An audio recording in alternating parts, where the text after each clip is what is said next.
Olá, meu querido aluno, olá, minha querida aluna, tudo bem? Uma das aulas mais importantes de direitos humanos. Nós vamos falar de um sistema regional de proteção dos direitos humanos. Nós vamos falar do Sistema Interamericano de Proteção dos Direitos Humanos, do principal documento desse sistema interamericano. Que documento é esse? Nós vamos falar do famoso Pacto de São José, ou se você preferir, Pacto de San José, certo? Da Costa Rica. Newton, de quando é este pacto? De quando é que é esse tratado internacional? De 1969. Newton, o Brasil, ele incorporou esse pacto ao seu ordenamento jurídico? Incorporou através de um decreto, que é o instrumento utilizado para essa incorporação. Newton, que decreto é esse? O decreto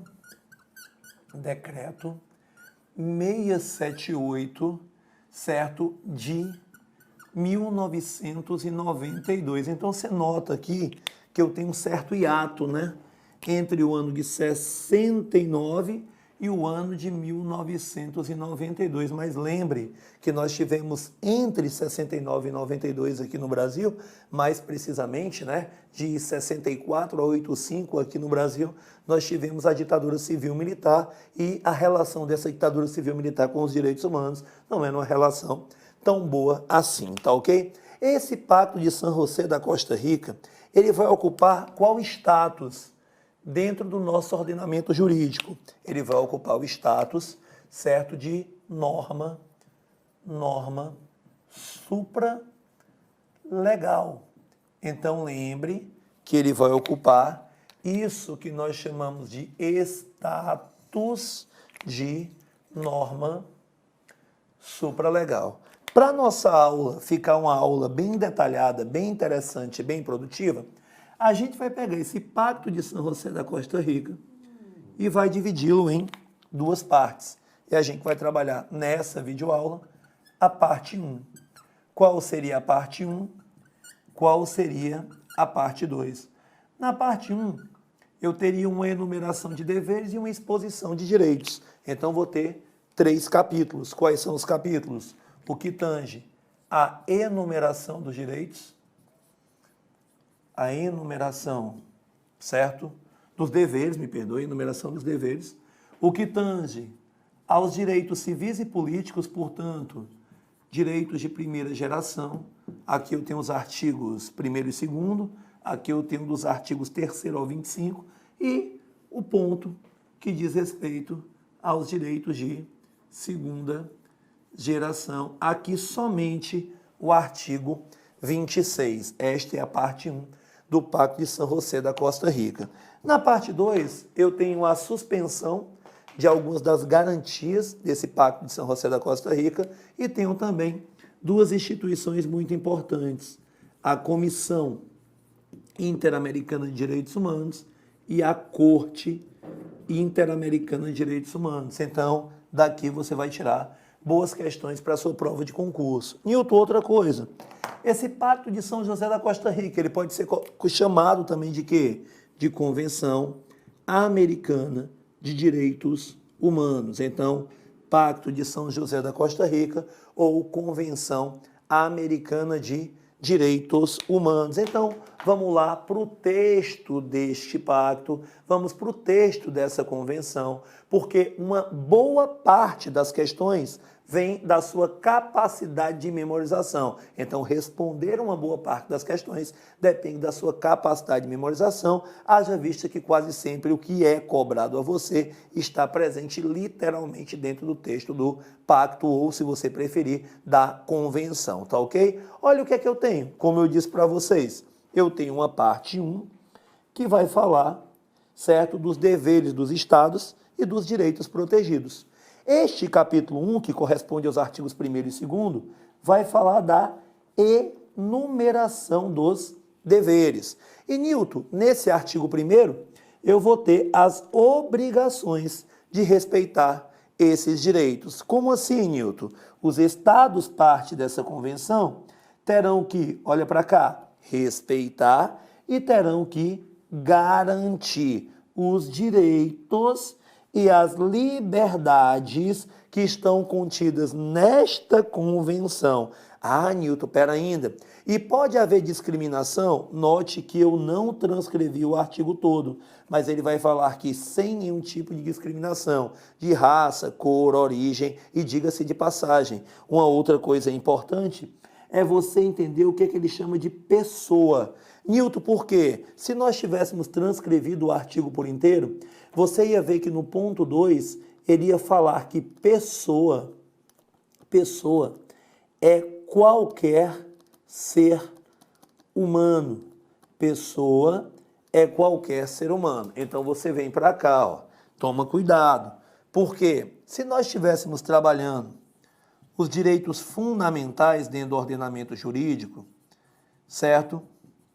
Nós falaríamos que esses direitos fundamentais, eles seriam de titularidade das pessoas físicas e das pessoas jurídicas. Das pessoas físicas e das pessoas jurídicas. O problema, certo, é que nós não estamos falando de direitos fundamentais, nós estamos falando de direitos humanos, estamos falando de direitos do campo público internacional. Então, não vai ser para pessoa física, pessoa jurídica, vai ser de titularidade de qualquer ser humano. Newton, o que é que esses seres humanos terão? De acordo com o que nós vimos até agora, eles terão o respeito, certo? E as garantias, dos direitos e liberdades enunciados nesta convenção. Então é isso que o artigo 1º basicamente está falando para você. E você vai ver que pode acontecer de um Estado parte dessa convenção ainda não estar 100% pronto para proteger esses direitos. Então o que é que ele deve fazer? Lá no artigo 2º você vai ver que esse Estado aí, de acordo com suas normas constitucionais e com as disposições desta convenção, ele vai adotar as medidas legislativas ou de outra natureza que forem necessárias para tornar efetivos tais direitos e tais liberdades. Tais direitos e tais liberdades. Então, ainda não está pronto? Se prepara. Você vai ter que adotar as medidas necessárias, de acordo com o seu texto constitucional e de acordo com a própria convenção, para que você possa proteger esses direitos, tá ok? Então, olha que coisa interessante. O capítulo 1, que tange a enumeração de deveres, ele se foi. A gente não vai mais falar desse capítulo 1 aqui. É somente o artigo 1º e o artigo 2º. Ah, Newton, então, peraí, que essa parte eu já memorizei. Lembrando, eu não coloquei o ponto número 1 ou o parágrafo 1º do artigo 1º completo, então você recorre ao material que tem aí de apoio e nem coloquei aí o ponto número 2 ou o parágrafo 2º desse também artigo 1º, tá ok? Agora, a gente vai para uma segunda parte, que dentro aqui do meu material, eu coloquei como os direitos civis e políticos, que são os direitos de primeira geração. E eu decidi que eu iria dar o nosso start nesses direitos através de um direito que é, para mim, o mais fundamental de todos, que é o direito à vida. Então, Newton, você vai me falar aqui de tudo que tem do artigo 3º até o artigo 25? Claro que não, porque senão não começaria falando do direito à vida. O direito à vida está no artigo 4º. O artigo 3º fala da personalidade jurídica. Então, Newton, por que você vai começar pelo direito à vida? Porque eu estou aqui elencando para você aqueles direitos que são mais cobrados em concurso. E quando a gente fala do direito à vida, sabe o que quase sempre é cobrado para você? A relação desta convenção com a proteção desta vida e, por conseguinte, a vedação da pena de morte. Como é que ela se dá dentro desse ordenamento? Como é que ela se dá dentro desta convenção? Então, vamos lá, vamos passar aqui para o artigo 4º, vamos falar um pouquinho do direito à vida no que tange ao capítulo 2, que é essa exposição dos direitos civis e políticos. Então, como eu tenho aqui, em cada início uma espécie de esboço do que falará cada artigo, eu já começo dizendo que esse artigo ele vai falar do respeito à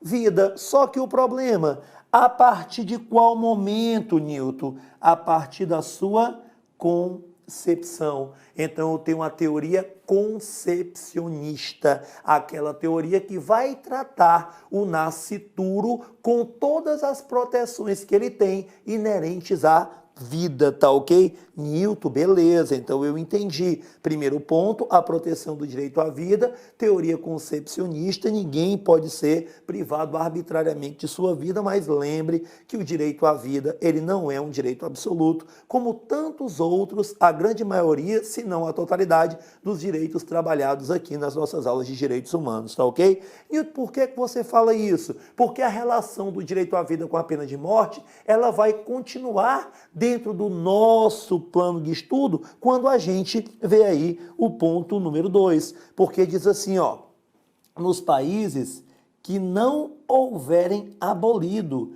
a tão famosa pena capital, a pena de morte, esta só poderá ser imposta, pera ainda, há uma vedação absoluta à pena de morte? Não.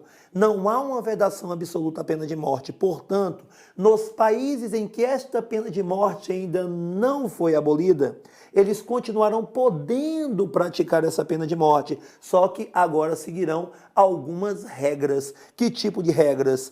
Essa pena de morte, ela só vai poder ser aplicada aos delitos mais graves. Ela só vai poder ser aplicada em cumprimento de sentença final de tribunal competente, ou seja, em trânsito em julgado e em conformidade com a lei que estabeleça tal pena, promulgada antes de haver o delito sido cometido. Tampouco se estenderá sua aplicação a delitos aos quais não se aplique atualmente. Então, eu só vou poder aplicar ao delito mais gravoso, desde que atendido aquilo que a lei permite, como trânsito, como sentença final de juiz ou tribunal competente. Então, não há uma vedação absoluta, mas há regras claras para que você continue podendo aplicar esta pena de morte. E ela continua. No ponto 3, eu tenho uma vedação ao reestabelecimento da pena de morte. Em quais países? Naqueles que tenham abolido essa pena de morte. E continua mais no que tange a pena de morte, aqui no ponto 4, no parágrafo 4º, porque você vai ver que essa pena de morte, ela não vai poder ser aplicada no caso de delitos políticos, nem de delitos comuns, ok? Delitos comuns. Só que delitos comuns conexos, ou seja, relacionados com delitos políticos, tá ok? Então vem cá, Newton, teoria concepcionista, não há vedação absoluta a essa pena de morte, se estipulam regras para os países que não a tenham abolido, não vai poder, de maneira alguma, se restabelecer essa pena de morte e ela não vai ser aplicada a delitos políticos ou delitos conexos com delitos políticos, tá ok? Portanto, esta é a primeira parte do que tange o direito à vida, mas não é a única. Eu tenho um pouco mais para vocês. Olha aí o ponto número 5. Não se deve impor a pena de morte. Então, quem não vai ser alvo da aplicação dessa pena no momento da perpetração do delito, se o indivíduo tiver menos de 18 anos, cuidado, que as questões dirão menos de 21, cuidado, está errado. Se ele for maior de 70, cuidado, falarão 60, isto está errado. Nem aplicá-la à mulher em estado de gravidez. Então, no momento da perpetração do delito, o indivíduo não pode ter menos de 18, não pode ter mais de 60, mais de 70, e você vai ver que esta pena também não poderá ser aplicada à mulher em estado de gravidez, menor de idade, maior de 70 e mulheres grávidas. Outra coisa, não é certeza que sentenciada essa pena, ela vai ser cumprida. Por quê? Porque o indivíduo ele pode solicitar o perdão, a anistia, o indulto, ou pode solicitar a troca dessa pena por outra pena. Detalhe, enquanto não se tiver um parecer favorável ou desfavorável, essa pena não pode ser aplicada enquanto esse parecer estiver pendente, tá ok? Então veja bem, quando o direito à vida é cobrado a você, esse direito à vida vai ser cobrado quase que em sua totalidade com essa relação com a pena de morte. As perguntas são: a vedação absoluta pode se restabelecer pena de morte? Pode aplicar a pena de morte para menor de 21 anos? Aí você diz, pô, menor de 21? Pode, não pode é menor de 18. Pode aplicar a pena de morte à mulher grávida? Quais são os delitos que podem aplicar essa pena de morte? Quando é que eu não posso aplicar essa pena de morte? Então, esse artigo 4º, que tange o direito à vida, ele é um artigo muito importante para você. E do 4º a gente não vai muito longe, não. Olha qual é o outro artigo que eu tenho como importante para você. O direito à integridade pessoal. Já sei, Newton, o direito à integridade pessoal é igual ao direito à integridade física. É não. A integridade pessoal é mais abrangente, porque vai falar da integridade física, da integridade psíquica e da integridade moral. Então, pera ainda, Newton, integridade pessoal é a integridade física, a integridade psíquica e a integridade moral. E vai dizer aqui que ninguém deve ser submetido a tortura, que ninguém deve ser submetido a tratos cruéis, que ninguém deve ser submetido a tratamento desumano ou tratamento degradante, tratamento que humilhe você perante si mesmo ou perante os outros, tratamentos degradantes que lhe provoquem intenso sofrimento físico ou mental, e você vai ver que um tratamento desumano que tem determinada finalidade, como uma confissão, como, por exemplo, aqui uma espécie de vingança, uma espécie de punição. Newton, o que são os tratos cruéis? Esse termo cruel é um termo mais genérico, é um termo que se refere a todo e qualquer tratamento de caráter desumano ou degradante, tá ok? Newton, então, pera ainda. A pessoa que estiver em pena privativa de liberdade, ela vai poder ser submetida a esse tipo de tratamento? Não, ela não vai ser submetida a nenhum tipo de tratamento que venha a não respeitar a sua dignidade. Outra coisa muito perguntada em concurso é qual é a finalidade da pena privativa de liberdade. E a finalidade, ela não é única. Eu tenho aí duas finalidades. A finalidade essencial é a reforma e a readaptação social dos condenados. Então, outro artigo importante, o 5, no que tange a integridade pessoal. Você notou que eu fui do 1 para o 2? Você notou que eu fui do 2 para o 6? Então eu tenho aqui somente o que há de mais importante. Lembrando que essa aula não substitui de maneira alguma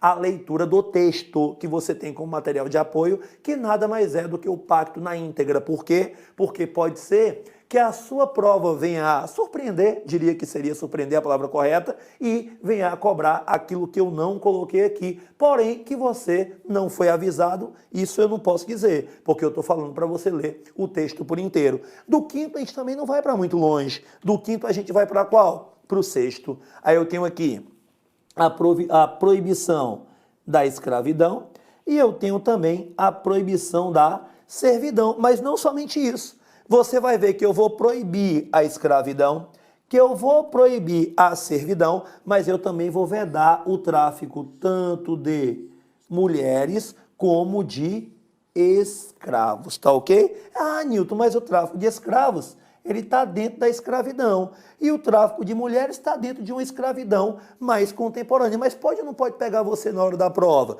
O artigo 6º do Pacto de São José da Costa Rica, quando tange a proibição da escravidão, não toca no tráfico de mulheres. Toca sim. Está bem aqui, o tio mostrou para vocês. Tá ok? Outra coisa também que você vai ver. Eu terei aqui o fato do indivíduo não ser constrangido, não ser forçado a executar determinados tipos de trabalho, que serão os trabalhos que eu chamo de forçados ou obrigatórios, tá ok? Mas deixa eu te falar uma coisa sobre os trabalhos forçados ou os trabalhos obrigatórios. A gente tem, via de regra, uma proibição dos trabalhos forçados. Mas o que é que as provas mais fazem com você?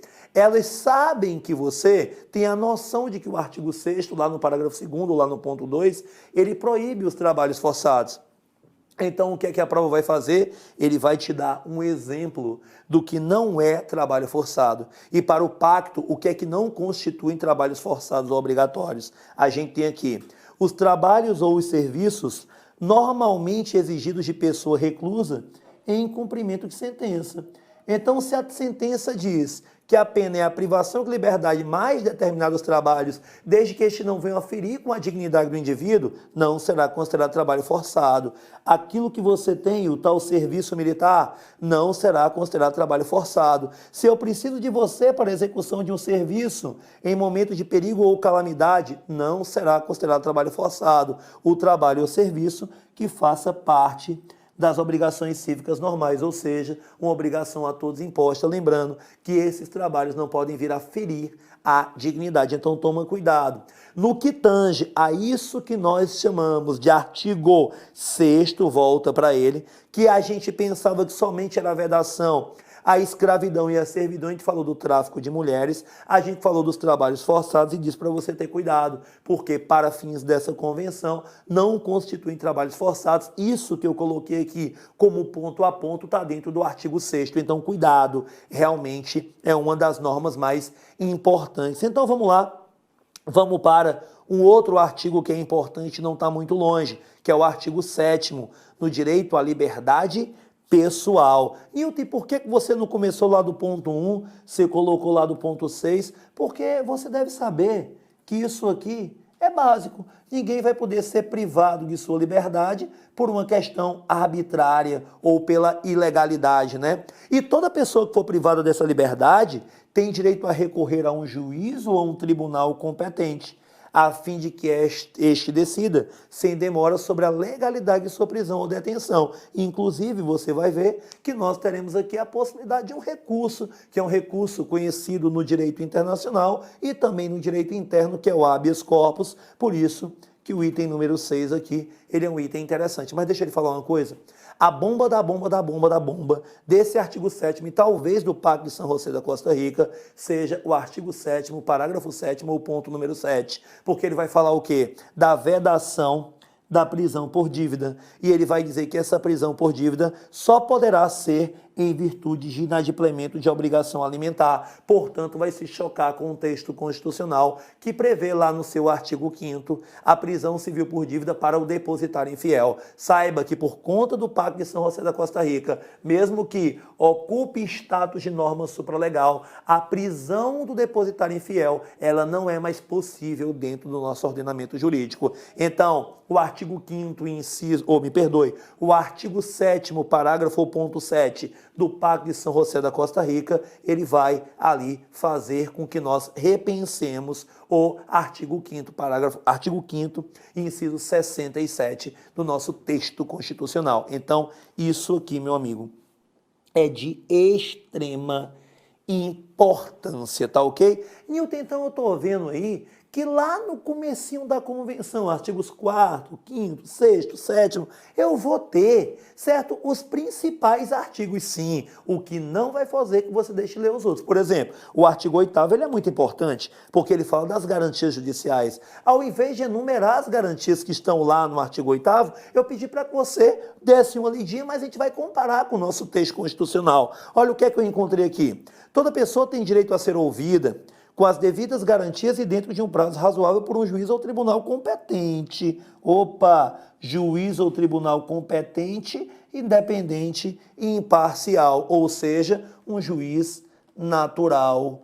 Nilton, pera ainda, que seja estabelecido anteriormente por lei a vedação do tribunal de exceção na apuração de qualquer acusação penal formulada contra ela ou para que se determine seus direitos e obrigações de várias naturezas. Está vendo? É bem parecido com as garantias judiciais que você encontra dentro do seu artigo 5º da Constituição da República Federativa do Brasil, tá ok? Uma outra coisa interessante, no ponto número 2, toda pessoa acusada de um delito tem o direito de que se presuma sua inocência, o princípio da inocência, ninguém seria culpado, ninguém seria inocente, até que se prove o contrário. Então, veja bem, no artigo 8º você tem várias garantias e você vai dar uma lidinha nessas garantias para que você não venha a se complicar na hora da prova, tá ok? Nilton, vamos dar uma puladinha e a gente vai lá para o artigo 12, a liberdade de consciência e de religião. Então, muitas vezes, a gente vai falar consciência e religião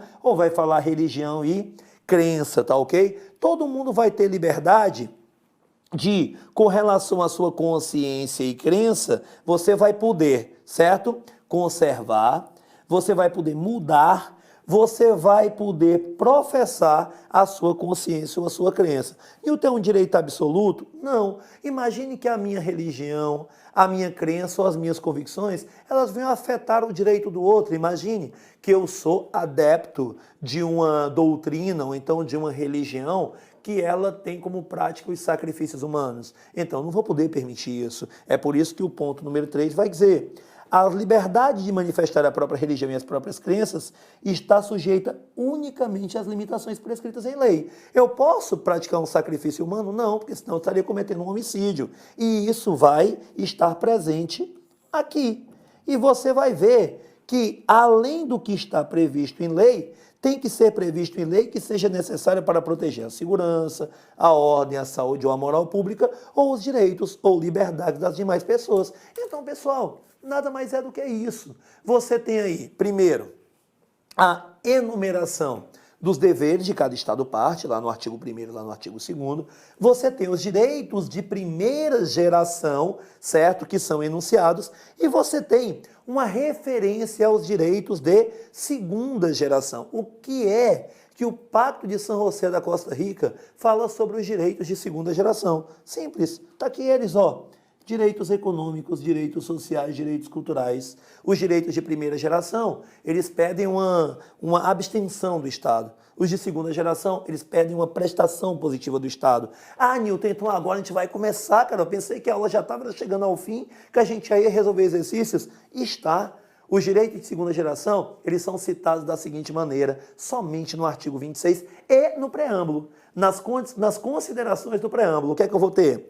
Os Estados-partes comprometem-se a adotar providências, tanto no âmbito interno como mediante cooperação internacional, ou por conta própria, mediante cooperação internacional, especialmente econômica e técnica, a fim de conseguir, olha a palavra-chave, progressivamente. Então, aos poucos, ou melhor, não aos poucos, mas implantar progressivamente a plena efetividade dos direitos que decorrem das normas econômicas sociais e sobre, principalmente, educação, ciência e cultura, constantes na Carta da Organização dos Estados Americanos, na Carta da OEA. Detalhe, essa carta foi reformada pelo Protocolo de Buenos Aires, que vai dar uma nova cara, um novo métier de recursos para esses direitos de segunda geração, na medida dos recursos disponíveis, por via legislativa ou por outros meios apropriados. Olha que coisa legal. Os direitos de segunda geração, eles não são elencados. Eles dizem que os Estados devem se comprometer a progressivamente garantir a sua efetividade. Dos direitos que eu chamei de direitos de segunda geração, são os econômicos, sociais, e ele ainda cita educação, ciência, cultura, e fala do Protocolo de Buenos Aires, que vem a reformar a Carta da Organização dos Estados Americanos, no que tange a implantação desses direitos também. Então, você tem aí a enumeração de direitos civis e políticos do artigo 3º ao 25, e tem o artigo 26, falando desses direitos de segunda geração, tá ok? Vamos para os exercícios que chegou a hora de praticar, tá ok? Vamos lá. Primeira questão. De acordo com a Convenção Americana dos Direitos Humanos, ou Pacto de São José da Costa Rica, onde a pena de morte tenha sido abolida, esta forma de punição só poderá ser restabelecida para os crimes mais graves. E você vem para cá, ó. Primeiro, quando a gente fala do direito à vida, lá no artigo 4º, a gente fala que esse direito à vida é protegido desde o momento da concepção, mas a maior parte das questões, elas são questões que vão lidar com a pena de morte. Pena de morte. Certo? E você vai ver que há um desdobramento do direito à vida, que é o direito à integridade pessoal, aquela integridade física, psíquica e moral, um desdobramento do direito à vida. Note, essa pena de morte tem algumas características dela dentro do texto desse tratado que a gente acabou de estudar. Nós temos, por exemplo, uma vedação, mas não uma vedação absoluta. porque os países que ainda não estiverem abolidos podem sim continuar aplicando-a para o delito mais gravoso, certo? Com uma sentença final de um juiz ou tribunal competente, se a lei estabelece essa pena e se ela já foi estabelecida anteriormente, então tranquilo. Só que você vai ver que esta pena de morte nos países que a aboliram não pode ser reestabelecida.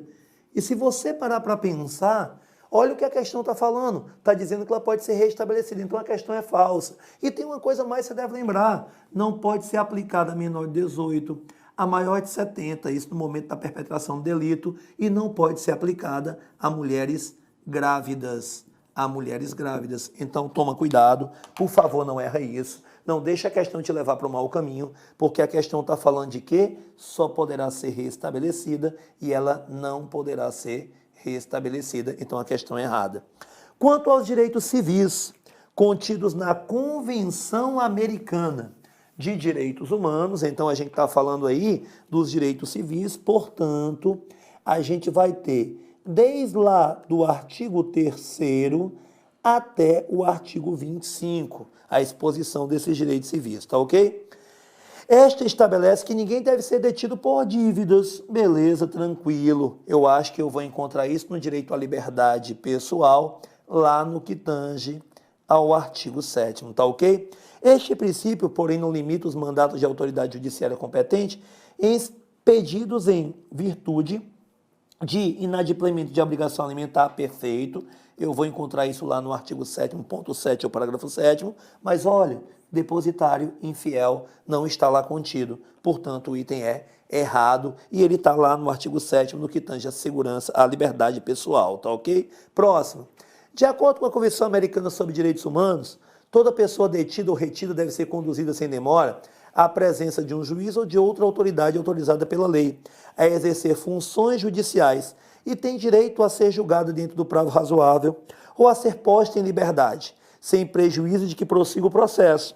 A sua liberdade pode ser condicionada a garantias que asseverem o seu comparecimento em juízo. Aí você diz assim, Nilton, pera ainda, eu já ouvi. Isso aqui está presente na própria convenção. E você vai ver que vai estar presente na convenção no que tange a liberdade pessoal. Ah, Nil, tranquilo. Só que se eu pegar, eu vou encontrar isso lá no artigo 7º, lá no inciso 5. Mas, Nilton, por favor, no finalzinho tem asseverem. E o que é asseverem? A mesma coisa que assegurar. Então eu tenho uma transcrição, só que com outras palavras, lá do artigo 7º, lá do ponto 5, portanto o item aqui, ele está correto, tá ok? Então ele vai dizer que de acordo com a Convenção Americana de Direitos Humanos, toda pessoa, para ser pessoa basta ser humano, certo? Detida ou retida, ela ainda vai falar aqui preso, deve ser conduzida sem demora, a presença, tudo direitinho, questão correta, tá ok? Próxima. A Convenção Americana de Direitos Humanos de 69, Pacto de São José da Costa Rica ou de São José da Costa Rica, reproduziu a maior parte das declarações de direitos constantes no Pacto Internacional de Direitos Econômicos, Sociais e Culturais. Pessoal, pelo amor de Deus, são os direitos de segunda geração. Onde é que estão presentes os direitos de segunda geração? Ou estão no preâmbulo, ou estão lá no artigo 26. Então, eles serão reproduzidos? Não, portanto, o item está errado, tá ok? E nossa última questão. Assinale a alternativa que contempla a afirmativa em consonância com a Convenção Americana de Direitos Humanos. Vem para mim, Humberto. Esse tipo de questão é bom para você ir começando a pesquisar um pouco mais dentro do texto do pacto. Então, vamos lá. No item A diz assim, em nenhum caso pode a pena de morte ser aplicada por delitos políticos, nem por delitos comuns, aí você lembra, né, conexo a delitos políticos, cometidos por menores de 21 anos. Espera ainda, pessoal. Pelo amor de Deus, ele não falou que são delitos comuns conexos com delitos políticos. Agora, se fossem delitos políticos e delitos comuns conexos, não poderia mesmo. Só que ele está dizendo que são delitos comuns, ponto, parou. E ele está usando que idade? 21. Não é 21, são 18 anos. Então o item está errado. Nilton, pelo amor de Deus, qual é o artigo? O 4º. B. Toda pessoa terá direito a obter indenização decorrente de prisão ilegal, salvo por erro judiciário. Não. Por erro judiciário. Não há essa ressalva. Onde é que eu vou encontrar? lá no artigo 10, está errado. C. O preso tem direito de ser assistido por um defensor, oferecido pelo Estado, vedado ao acusado se defender ele próprio. Mentira, pessoal. Não é vedado. Você vai ver que dentre as garantias judiciais, certo? Você vai ver que esse preso, ele vai poder se defender. Ah, Nilton, me diga, por que ele vai poder se defender? Porque senão ele pode ficar sem defesa, tá ok? Nilton, vem cá. E se ele não falar a língua normal, o que é que vai poder acontecer? Se ele não falar a língua normal, você vai ver que ele vai ter direito a um intérprete, tá ok? Direito a um intérprete. Então, eu não vou ter aqui essa vedação, tá ok? E D, o processo penal deve ser público, salvo no que for necessário para preservar os interesses da justiça. Nilton, onde é que eu vou encontrar isso? Eu vou encontrar lá nas garantias judiciais, lá no artigo 8º, do jeito que está aqui. Portanto, resposta correta, o item D de dado, tá ok? Item E, se depois da perpetração do delito, a lei dispuser a imposição de pena mais leve, você vai ver que o delinquente não poderá ser por isso beneficiado. Ah, meu amigão, lá no artigo 9º, você vai encontrar nada mais do que o princípio da legalidade e a retroatividade. Portanto, o único que está 100% em conformidade com o texto da convenção está lá no artigo 8º e será o item D de dado, tá ok? Então, para vocês, eu deixo o meu mais sincero abraço, o meu mais sincero voto de sucesso e a gente volta ainda falando de Pacto de São José da Costa Rica com as suspensões dos direitos e garantias e com a Comissão Interamericana e a Corte Interamericana de Direitos Humanos, tá ok? Valeu!